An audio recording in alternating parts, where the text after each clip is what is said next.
the generous introduction. Roy had said earlier before the meeting that we had a lot of good speakers from my area. Are probably in with me right here, but I thought about for Lexi and April over there. Don't judge AA from this first impression. Anyhow, I prayed before I got up here, so allow God to help me like He always does. I'm always surprised anytime somebody asks me to do this because I don't feel like I'm a good speaker or a good storyteller, but I do enjoy the opportunity to tell people what this program has done for me. Woody had mentioned that y'all offer to pay gas money and there's no need. I couldn't take money from something that's given me everything. But anyway, we'll see how this goes. Sometimes some new stuff comes out that I don't know where it comes from. Sometimes it's just a bunch of stuff I've said before. So I generally start off like this. My father was in the Air Force. I was a military brat. My dad worked 3 jobs. He was a hard-working fella. Anyway, he was full-time active duty enlisted in the Air Force. He always had 2 other jobs. He delivered pizzas. He worked at pet stores. He worked at grocery stores, all kinds of different stuff. And when I was a kid, my mom was going to college, and she was a full-time student. She usually had a part-time job also. And anyway, my parents, they were just kids trying to raise 2 kids, and I feel like they'd done a good job. We didn't have a lot of money, lived on base housing. We weren't able to take vacations. I've never been to Disney World or anything like that. Our vacation was usually once a year. We would all meet at Grandma's house. Most of the men in my family were in the service also. And so that once a year we would all meet at Grandma's house, typically for Christmas. And all the people in my family, most of them would meet at that one location. And I remember early on there was always this common theme in my family: the women would get high and the men would get drunk. And so the women would go on to bed and the men would stay up and drink. The men there, they were my heroes, the men I looked up to. But they all had that one thing in common. They would drink. And anyway, at nighttime, my mom went to bed. I would stay up with the men and I would play bartender. I don't know if any of y'all did that when you were a kid, but I remember just idolizing that. To me, I think even at a young age, that to me it was like that was a rite of passage to being a man. Tobacco and alcohol. And I couldn't wait for them to finish their beer so I could go fetch them another one. And they were just happy to have a bartender. I remember I would light my grandpa's cigarettes and I'd light my uncle's cigars, and I was just so proud that they let me be a part of that scene. I just loved it, man. And I always want to tell that story, but I always want to mention that I don't tell y'all that because I think it was their fault for the way I turned out. I believe if I had been adopted at birth by the Brady Bunch, that I'd still be up here on a Friday night saying, "I'm James, I'm an alcoholic." I tell y'all that story because something was wrong with me. I think normal kids, or what we call normal, don't idolize alcohol and tobacco. I'm the proud father of the most beautiful little boy in the whole world. My son's 10 years old, and his world is dinosaurs and Xbox. That's his world. And I chew tobacco, and sometimes jokingly I'll say, "You want some?" And he is repulsed by the idea, And no, he doesn't want to chew tobacco, But when I was 10 years old, I'd have said, "Hell yeah, give me some of that." That gives me hope, that maybe he's not one of us. And I don't know that I would have the heart to take it, but I'm sure God would see me through it and see him through it. But we'll cross that bridge when we get there. But let's see. As I got a little older, I remember I'd always sip some of that beer, and it was so disgusting, back then. And I remember the 4th of July or something, like my grandpa we'd light fireworks, and my grandpa would light a cigarette, take a couple puffs off of it, and he'd give me that cigarette to light fireworks with, And he'd give us empty beer bottles to shoot bottle rockets off it. And I don't think parents do that these days. But I'd puff on that cigarette, and I thought it tasted terrible, And the same thing with the beer, but my grandpa was a truck driver, and in the summertime, once I got a little older, I would go stay with him in the summer and we would just stay gone in the 18-wheeler. And we got a layover one time, and I was probably about my son's age, maybe a little bit older. We had a layover, and I got drunk for my first time. And it was a magical moment. It was a spiritual moment. I loved it.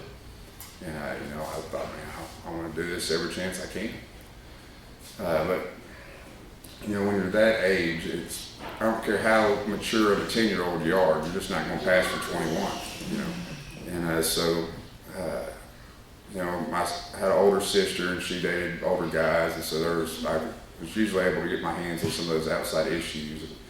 Then by the time I was probably 18 or so, I was drinking every day, way before I was old enough to buy alcohol.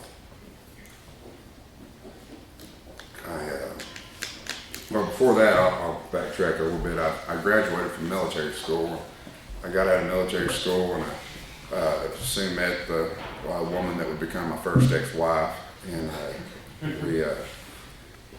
had my own place, and she lived with her mom. She would come over to the house, and I drank every single day, and I can remember thinking I'm going to do this the rest of my life, and meaning it with all my heart. I was young then. I dabbled in some other stuff, but that other stuff was always, just kind of, I think about what Bill says in the big book. He says, that liquor ceased to be a luxury, it became a necessity. And back then it was, that other stuff was still a luxury. And, alcohol probably was too. If something serious had happened back then, the doctor said, look, you keep drinking, you're going to die. Or maybe if my soon-to-be ex-wife had, given me an ultimatum, I might could have quit then. But boy, things changed, and I remember I had this huge appetite for all the outside issues and all the alcohol. If a buddy of mine had told me about some kind of whiskey or tequila or something that was just really good, or if I heard about it on a song, or 3 6 Mafia was rapping about it or whatever, I'm gonna get that shit. You hear me? And if there was some kind of pill or anything out there, I was gonna get every one of those notches in my belt. And I did. And I'm going to say by the time I was probably around 21, I had done everything there was out there to do, every which way you could possibly do it. And I kind of found a recipe that worked for me, and I stuck with that recipe. And I thought, I'm going to do this the rest of my life, And I had a little bitty house, it was perfect for me, but, it wasn't much. And my aunt lived not far from me, and she had a big, nice house, and they were straight-laced, and I remember thinking, that they were missing out. Because I had found this magical recipe, and they were living this old boring life over there. And they were going to church on Sundays and all this stuff, and I just thought, man, look at these losers, So my wife wanted to move to Knoxville. She had got a scholarship there at UT, and so we moved to Knoxville, and I got out there, and I had gotten it wasn't an introduction, but I had gotten kind of messed up on some other stuff and got really strung out. And that stuff really turned me into a person I thought that I would never become. Type of person that would steal your shit and help you look for it. Man, we'll find this together. We won't quit until we find it. But the whole time it's in my pocket. Whether it be your money or your dry goods or whatever. And man, I'd become a bad person. And, a lot of things I thought I would never do. All those things I said, if I ever get like this guy, I'll quit. All those things I thought I would never do, I did.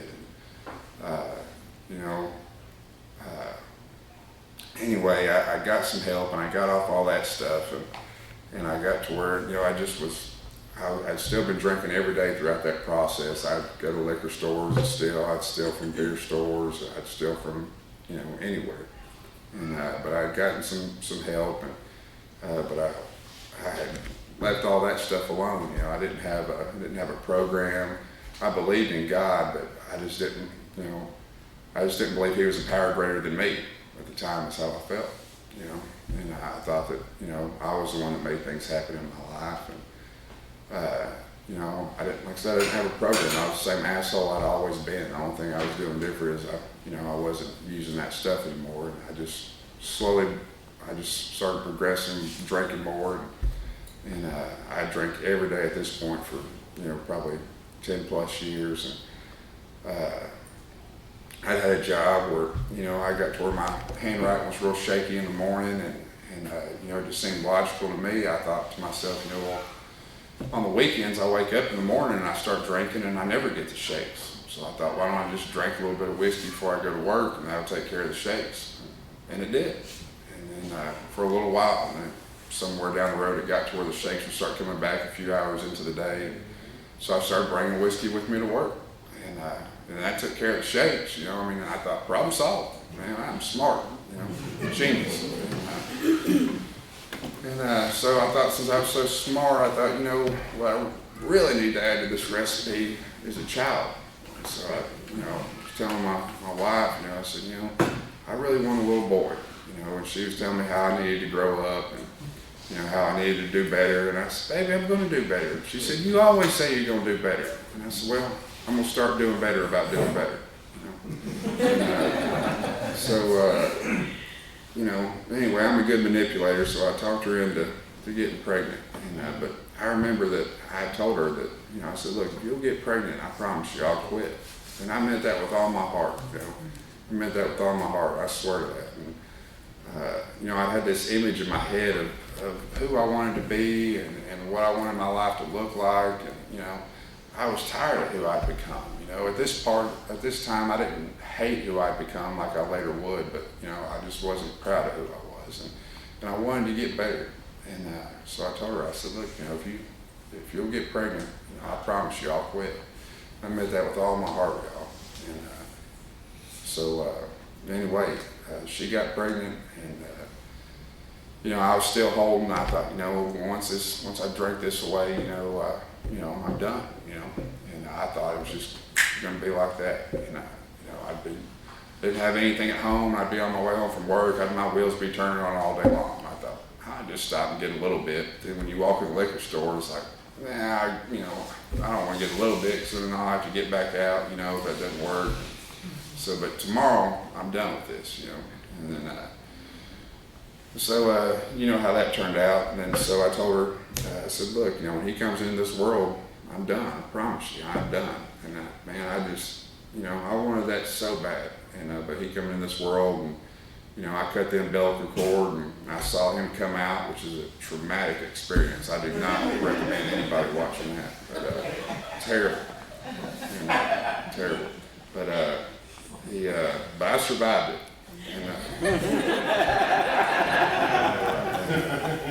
But I was so drunk.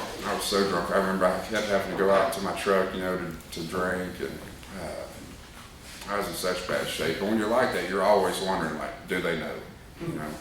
When you're at work, you're thinking, like, do they know? It's today the day I'm going to get fired. It's today the day I'm going to lose my job. It's today the day that she's going to divorce me. It's today the day I'm going to go back to jail. It's today the day I'm going to have another seizure. All that stuff, just full of fear, all the time. And so he come in this world, and for years and years, I told myself, I'm not going to do this shit tomorrow. I'm not going to do this shit tomorrow. And I would wake up with that same determination that I was going to do better, And I would tell myself, I'm just going to drink a little bit. But I don't know about y'all, but I've never been able to do just a little bit of anything, And I can't. And if it'll change the way I feel, I just want all of it I can get. And it got to where I've become a lot less resilient. I started, having alcoholic seizures. I lived all over the place, y'all. I've lived all over the place. I've never been to jail anywhere but Mississippi. And there we have roadblocks. I don't know if y'all have them, but anyway, I got my first DUI in my mother-in-law's driveway, and that really diminishes your brownie points with the mother-in-law. She was very narrow-minded about that. I tried to convince her that it wasn't my fault, but she didn't understand. And anyway, very, very narrow-minded woman. And then I got another DUI, which was not my fault at all. It was entirely out of my control. I got another DUI, and then I got a third DUI with my son in the back seat. I had a little piece of paper I had to unfold that said, "This is my permit to drive because I got a DUI." And anyway, so that was not a good story. And then every morning I'd be driving my son to daycare. Way all over the limit. Drinking every single morning from the second I woke up. I never had a moment of sobriety unless I was in jail or the hospital. And that wouldn't have been sobriety, but I never drew a sober breath. For years and years. alcohol was my best friend. Y'all know that song, Ain't No Sunshine When She's Gone? I could have swore that song was about whiskey, because there's no sunshine when it's gone. That's how I felt. Man, I needed it. It was my best friend. It was my solution to all of my problems. And for a while it seemed like it worked. And it just got to where it wasn't making anything better. And I can look back today and think like, man, I was such an idiot. But it took me a long time to learn that there was more to life than getting fucked up. A long time. It's crazy. I hope y'all can relate to that. But anyway, I have a propensity to cuss a lot. So if you don't have a problem with it, call your sponsor. So anyway, I was in bad shape, and we had moved back here to Mississippi where I got back to Mississippi where I got the DUIs, and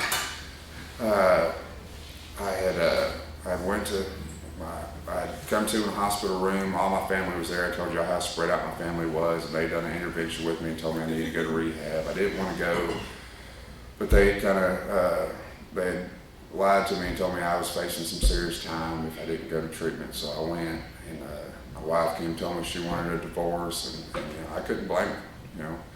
I had used that woman up, put her through the ringer.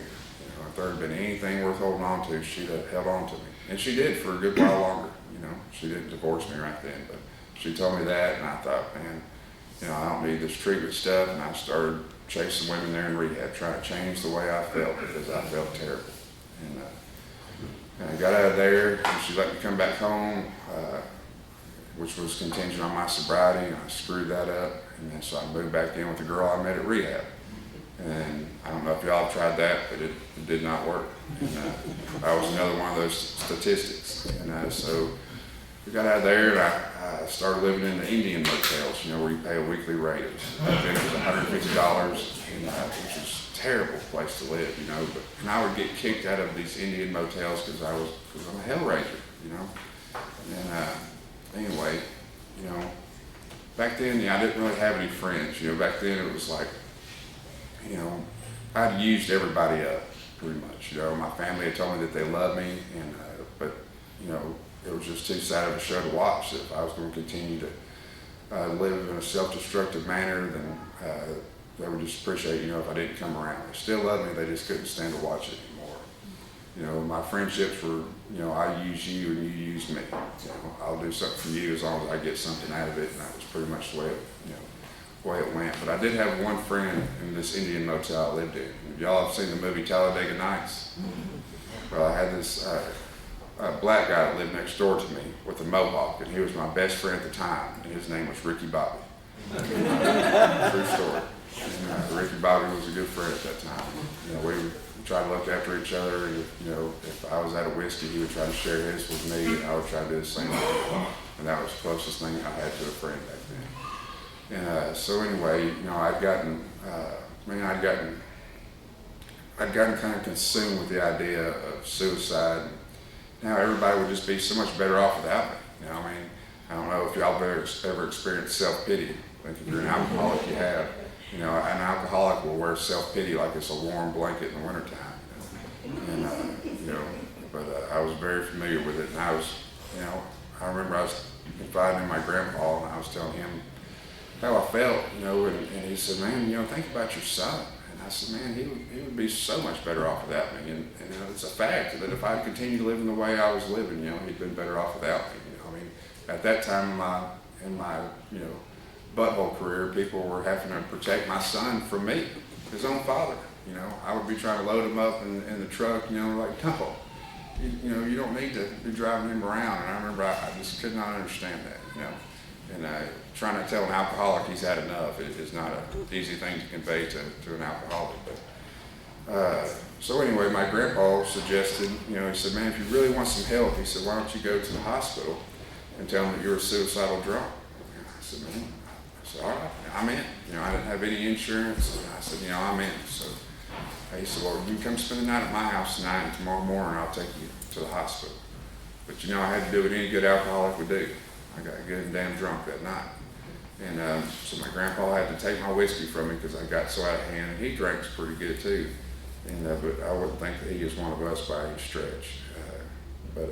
Anyway, so that next morning, he had took my whiskey from me, and the night before, and he poured me just a little bit of whiskey in a red Solo cup, which was nothing. Which was just nothing to me. I was drinking pretty large quantities in the morning just to get rid of the shakes, and so he took me to the hospital. I got to the hospital about 11 o'clock in the morning, and I blew a .428, which is a lethal dose. And I swore that morning that I was sober. Of course, I have a different opinion of what sobriety is today. But that was the best shape I had been in years. If I had been to work that morning, that would they would have been like, who is this guy? He's going for Employee of the Month. Look at him go.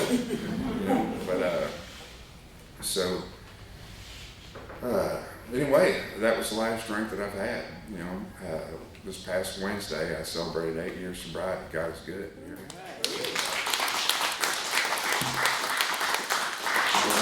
Y'all are applauding him. He knows how good he is.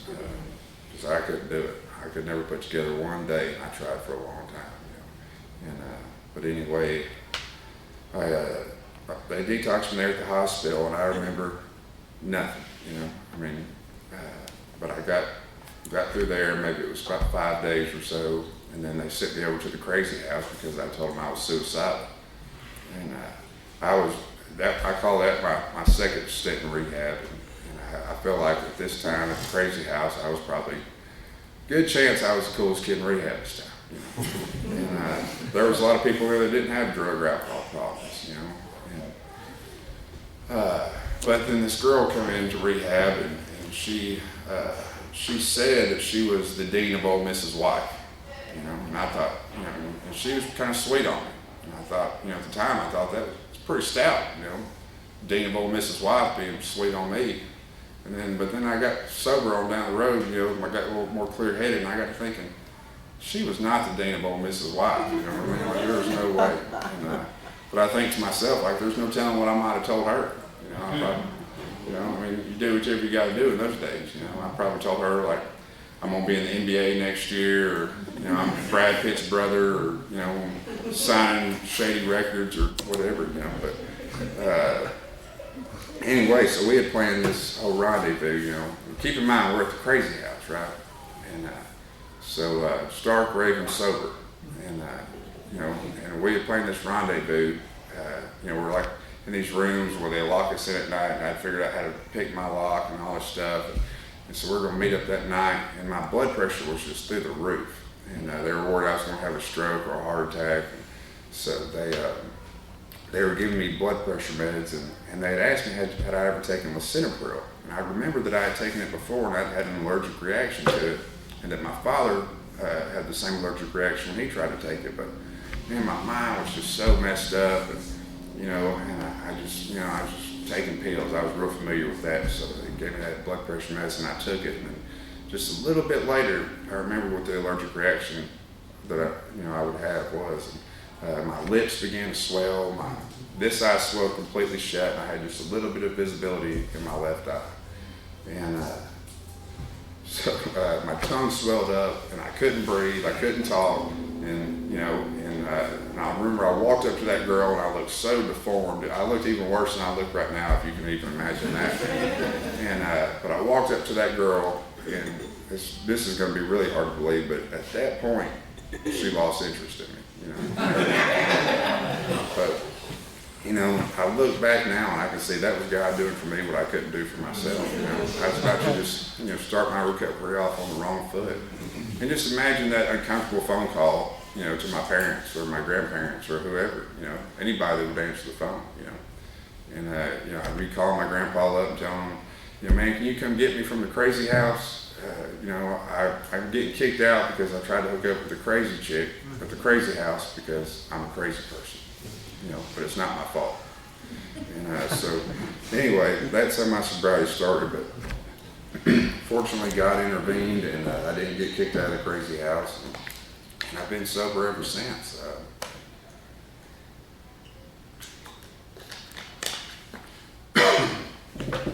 The people there, the counselors at behavioral health, they had tried to get me into a sober living or something of that sort, and I was all for it. You know, I knew that I really and truly at the beginning of this journey, I felt like that recovery was just going to be another one of my many failures. You know, I mean, my whole life had been just one failure after another, and I felt like this was just going to be another one of them. A big part of me just felt like, you know, what's the point of even trying? You know, like I'm going to screw this up. But anyway, you know, I was at my grandparents' house, and of course it was contingent on my sobriety. I'd been there many times under those circumstances, and I did something I hadn't done before. I prayed, you know, and I'd prayed before, you know, when I'd get in the jam or see some blue lights or something like that, you know, or be in jail, whatever. But I prayed, and I don't remember exactly what that prayer sounded like or what it looked like, you know, but all I know is that God answered, you know. A lady called Dodie Vale. She was owned a sober living there in Mantassia, Mississippi, and I'd never heard of Mantassia previous to this, and she called and said I could come out there, and she had a bed open. I went out there, and I had no money. You know, I don't know what kind of alcoholic has money that just got sober, but I definitely didn't. Anyway, it was supposed to be $1,500 deposit, and you pay your first month's rent down, and I didn't have any of that, but she let me in anyway. And you know, that's where I met you good people like y'all. And you know, I started going to meetings, and I got a job. But I remember, man, right off the bat, I loved AA. And I don't know that when I came in, I necessarily wanted what you had, but I just didn't want what I had anymore, because what I had sucked, you know. I was tired of being miserable. I was tired of being happy. When you come in rooms like this, y'all are happy. You know, y'all are smiling and you're sober, and it just doesn't make sense.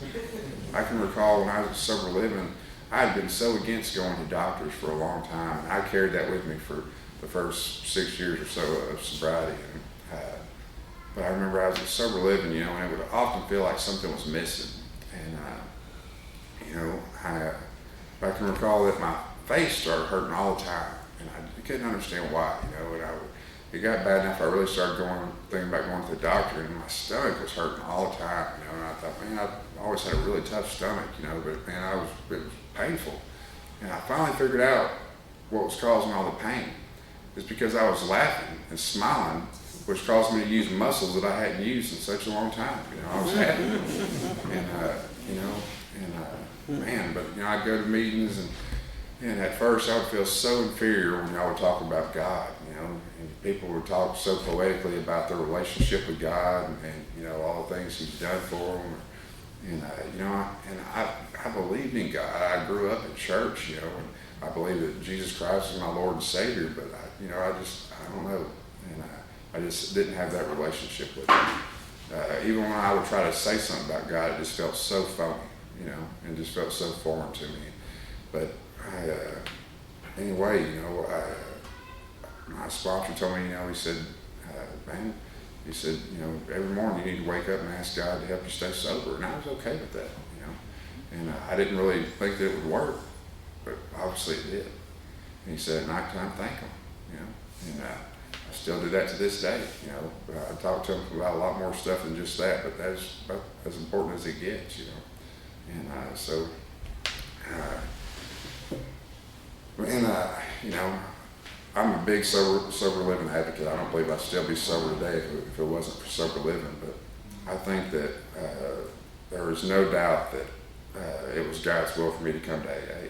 You know, I speak at some rehabs, and I tell them, you know, man, you know, when you get out of here, go to, you know, AA or NA or Celebrate Recovery or some kind of program, you know, some kind of program. And I'm all for any kind of program that helps people get closer to God and stay sober. You know? And but I know without a doubt that it was God's will for me to come to AA. He knew exactly what I needed. And man, I love AA, and I love being sober. And I can recall hearing somebody say that when I first got sober. And I thought, shut the hell up. No, I love being sober. You know, like you were getting carried away. Sit down, you know. But today I love being sober. You know, and Melissa and I were talking before the meeting, and she was talking about how she loves this home group. And man, like, you know, AA is where I get to go to see all my friends. You know, I remember when back when I was single, you know, I'd be talking to a girl, and she'd say, you know, what do you like to do for fun? And I'd say, I like to go to AA. This is where I come to see all my friends, man. Y'all are my people, this is where I get, my soul food. This is where I get recharged, get refueled. And, I learned how to pray in these rooms, man. Alcoholics Anonymous has made a man of me. I talked about, I used to, hate who I'd become. And today I love who I get to be, And it's thanks to y'all, y'all told me, told me, get a sponsor, and I always say, my buddy Walker over here talks about me saying this, but, people told me, they said, you can't just call your sponsor and give them the wonderful report and say, hey man, everything's good, just call and check in, I'm doing great, bye, Man, in early recovery, I was not doing great, I experienced some of that pink cloud, but man, I was scared to death, When I would walk into a room this size, I would have to concentrate on every step I took because I was scared to death. And the problem was, the only thing I was thinking about is me. The book says, selfishness and self-centeredness, that is the root of our troubles. Man, you couldn't have convinced me that at the time, but it is clear as a bell today, And I'd have to concentrate on every step I took, and I would still stumble. Whenever it was, I'd be in a meeting like this, and as it would get closer for my turn to share, the faster my heart would beat and the redder my face would get, and I just knew I was going to have a heart attack, And it's because the only thing I was thinking about is me, And I just thought all y'all were too, I knew you were, I knew y'all were watching me when I walked in that door. You want to know what my shoes look like, my breeches, my shirt, all that stuff, It's what you've been thinking about all day. And it tore me up that y'all were thinking so much about me. And I learned, like when I'm in a meeting and I'm getting nervous, it's because I'm not listening. If I'm listening, I have no reason to be nervous. And I've got no reason to be nervous. But when I get to thinking, this little shit machine between my ears gets to turning and producing that thing that it produces, that's when I get nervous. But if I just listen and trust God, so every meeting, when we have that moment of silence before the serenity prayer, I'll ask God, to help us all say something that will help somebody else. And before I used to say, God, help me to say something that would help somebody else. But as I become to shed a little bit of that selfish and self-centeredness, some of that self, and I start thinking about all of us in AA as a whole. Man, I love this program. I think, and I know I'm not doing a great job or anything, but I saw that one person get up and walk away. I didn't think it was that bad of a talk, but I forgot what the heck I was going to say. I got plenty to talk about though. Man, I've got to go do so much stuff in this program I never thought I would get to do. I've got to provide so many experiences for my son I never thought I would get to do. I've been out of the country. I've got a passport. I've got to help other people in so many different ways. So many people have helped me in so many different ways. And I've been open to it, which is new. My sponsor, man, has done more for me than any human being in this entire world has done for me. And, man, if it weren't for him, I don't know what I'd do. I come in this thing so broken. And I would have been such an easy target to chastise and to pick on, make fun of. But nobody did that, man. You people loved on me. We have that saying, love you until you can love yourself, and that's what y'all did. Man, I needed it. And I didn't think there was anything lovable about me. I hated who I'd become. And I just felt like everybody could just see right through me and just knew what a piece of crap I was. And I felt so useless. Those promises come true. The feeling of uselessness and self-pity will disappear. And I still get a little self-pity every now and then, but I'm not useless. And today I'm so useful, I feel like, that God has made me so useful that I've had to learn how to say no. It took me a long time, which is a good problem to have. See, yesterday I closed on a house. I'm a homeowner. Man, God did that. I didn't do that, And I had to take a lot of suggestions from my sponsor. He used to tell me, like, man, save some money, save some money. I thought, man, it's easy for you. You got money. He was like, man, just save a little money, You need to start working on your credit, I get so tired of hearing that crap. I just wanted to fire him, I thought, man, I don't have anything to do with recovery. But recovery is living life sober. So everything has something to do with it, Everything has something to do with recovery. But yeah, man, I closed on the house, and I was telling the guys on the way up here, you know, I was been complaining about how stressful the process was, and you know, it's the lawyers and bankers made some mistakes, you know, and I thought, man, it's funny how God works, you know, because you know, He gave me an opportunity to come up here and carry the message that I love so much, you know, to come up here to carry the message with y'all to help get all that off my mind. And then tomorrow night I'm speaking at another group in Tupelo, Mississippi, and and y'all are you know, some people are gluttons for punishment, I reckon. But you know, and you know, I can just imagine what God's thinking. Like, man, you know, I keep you sober for 8 years. I give you the life, the better life you could ever dream of. I give you a house, and all you do is complain. You know, you get up there and carry the message. You know, and but man, you know, yeah, my sponsor carried me through those steps, and man, it's changed my life. You know, I started feeling better about myself. You know, I stopped caring about, you know, what y'all thought about my breeches. You know, what you thought about my boots, and you know, I got to where I could look people in the eye. You know, and I see some people that come in and they're just comfortable getting up here and talking. I'm still feel, you know, pretty awkward up here. I'm nervous, you know, and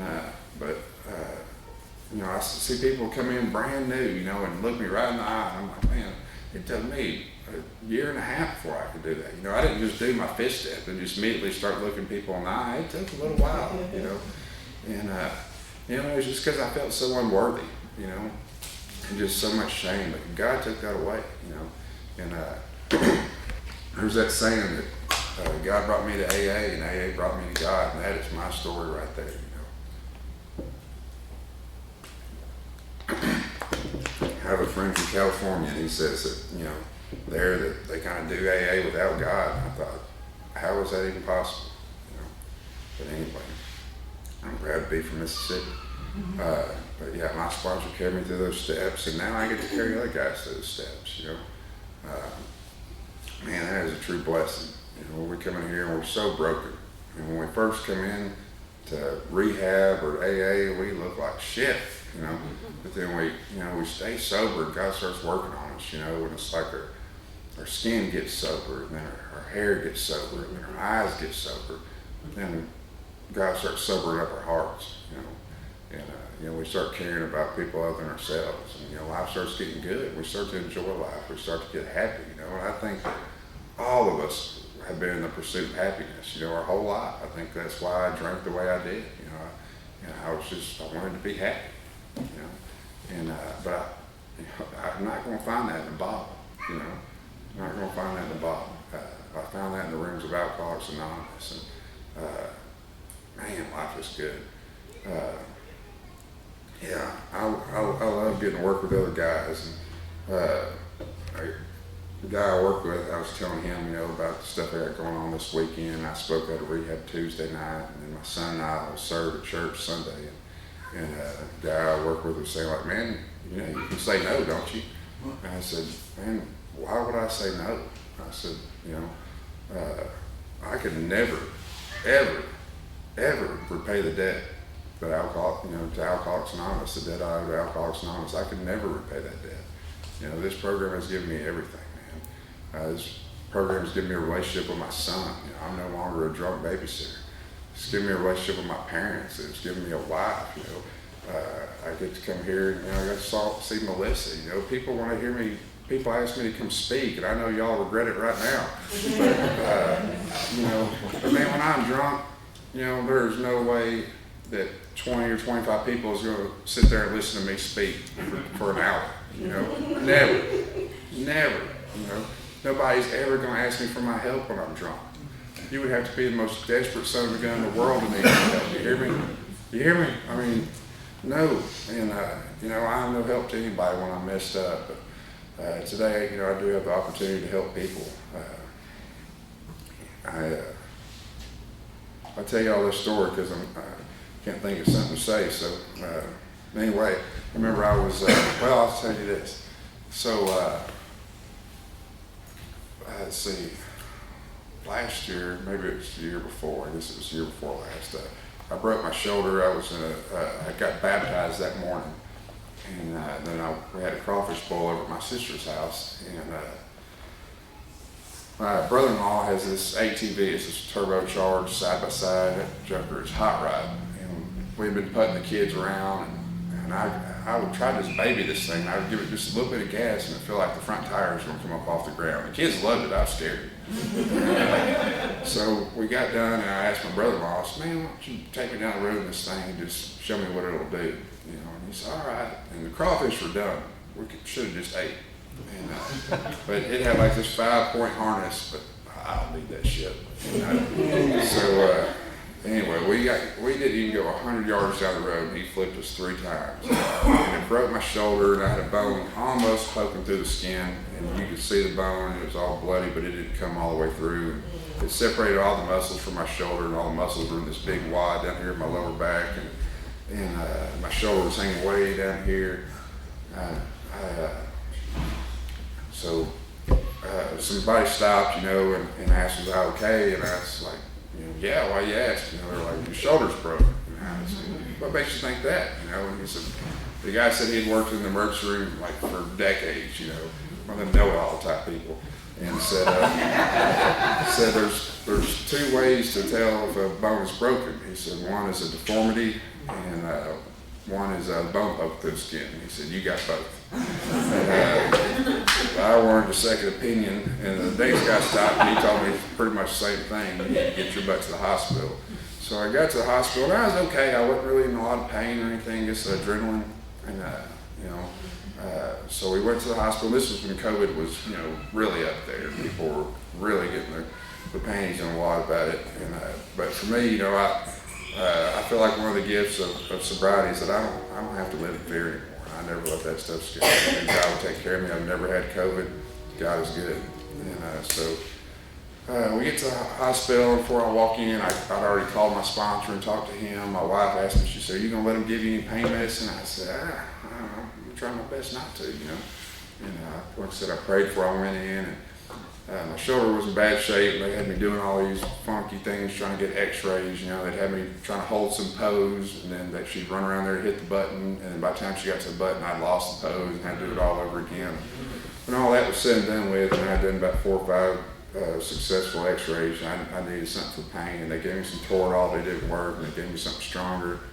And then they gave me, later that night, they were going to do surgery that night, and they gave me a shot of fentanyl, and it helped. And then all of a sudden they said I was going home. And my brother-in-law broke his back, and they sent him home also. He fractured his back, but it was pretty severe. He didn't break his back, but you know, that's how crazy they were about COVID, you know, sending people home like that.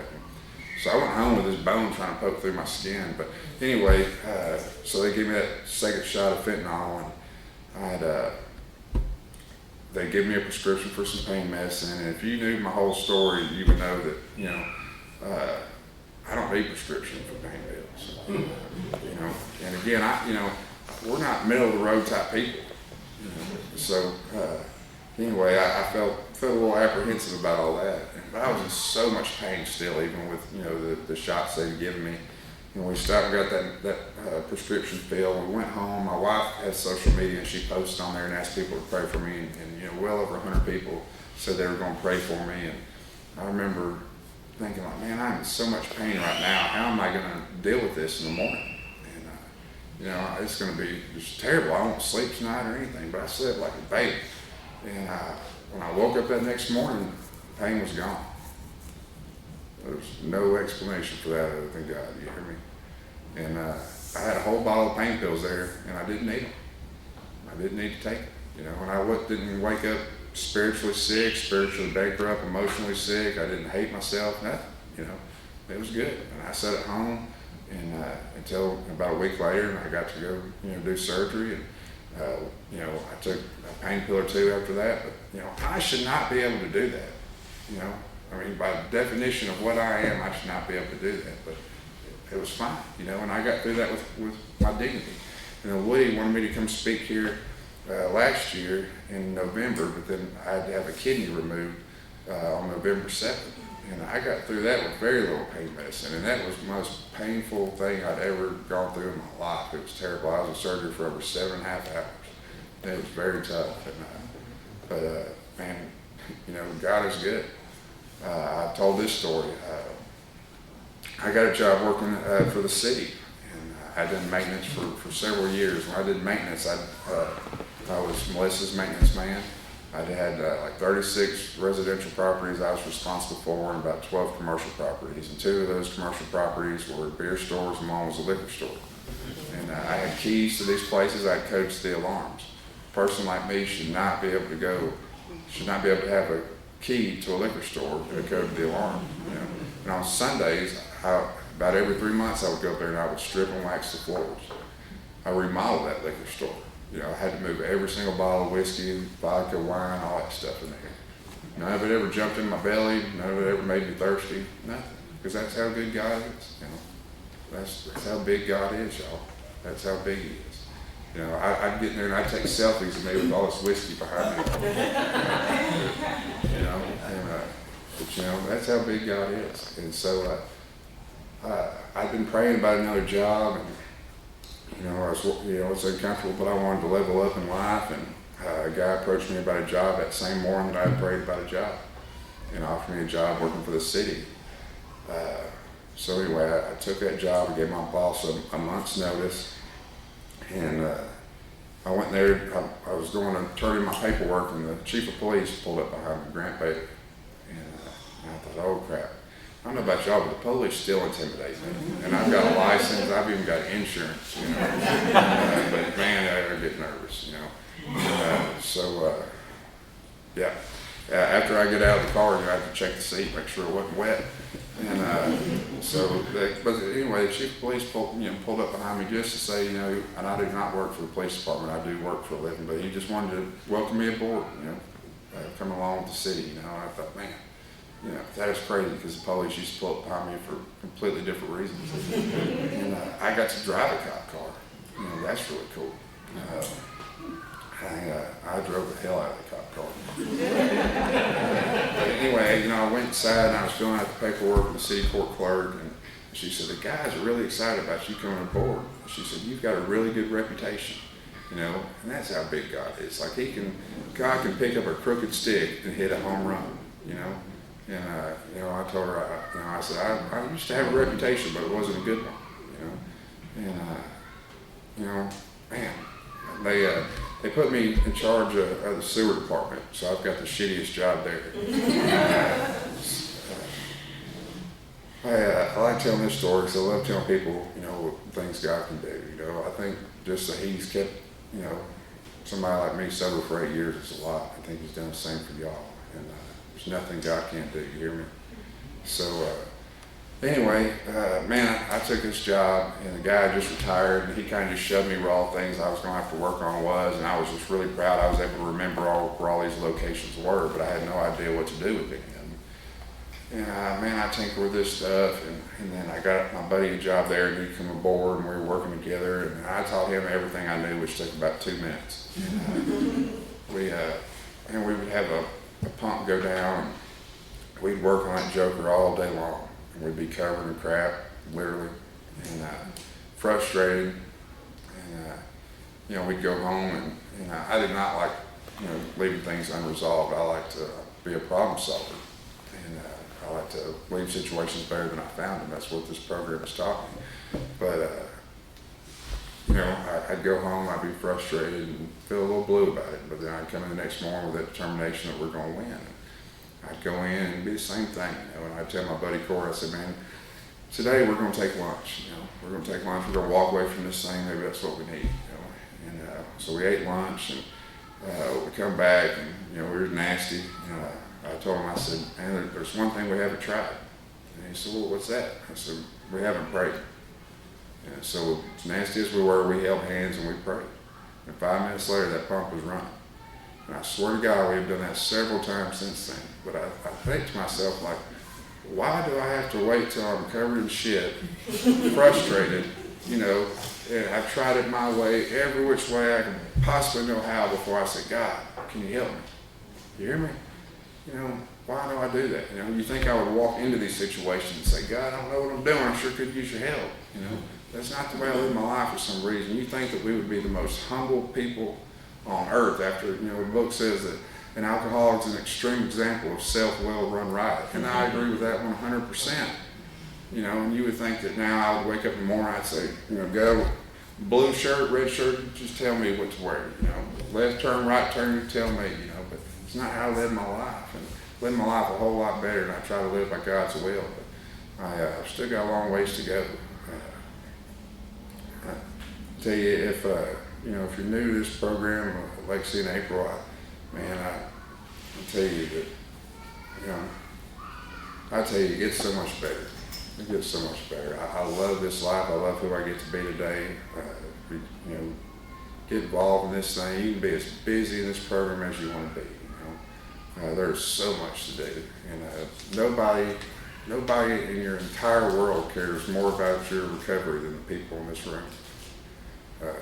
Get you a sponsor, you know, and if you don't, and, you know, if you get to work with that sponsor, you don't like them, fire their ass, fire them, get you a new sponsor, you know, but be honest with them, you know, be honest with them, talk to them about what's actually going on in your life and how you're feeling, about your fears and all that stuff, because, man, this is uncomfortable, you know, it is, it's uncomfortable stuff in the beginning, you know, but get them to walk through those steps and do whatever they tell you to do. You know, my sponsors never asked me to wash his car or clip his toenails or nothing like that. The only thing he asked me to do is things that are going to better my life.